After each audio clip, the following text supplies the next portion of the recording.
but it's really beautiful as well. I'd say at the same time, it's a real precursor to a song like 505, I think. And particularly now knowing that James Ford was bloody on the organ or whatever, the electric keyboard, very much a precursor to that song, I'd say. And also a precursor, like you just said, to songs we're hearing now, like Mirrorball and things like that. This is the first hint of that we're seeing now, definitely. Yeah, definitely.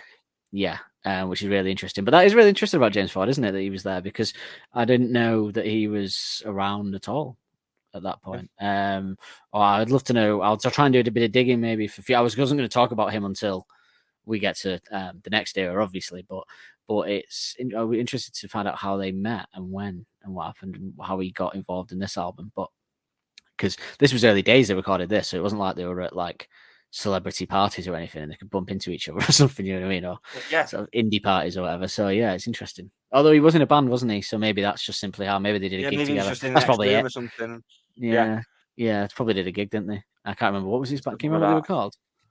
Simian Mobile Disco. Simian Mobile Disco. They did the Justice versus Simian. You know, that We Are Your Friends. That was them. It was like huge. Friends, you'll never be alone again. Another clubbing classic. I always felt it was the song that would be on as we were walking into 42s, which is a club in Manchester, an indie club.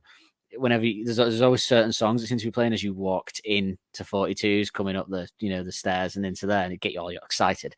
And one of them was always Simian Mobile Disco. That one, I think, would always hear. Or taking me back. Should we go 42 soon? Now, I've ready in 10 minutes, mate.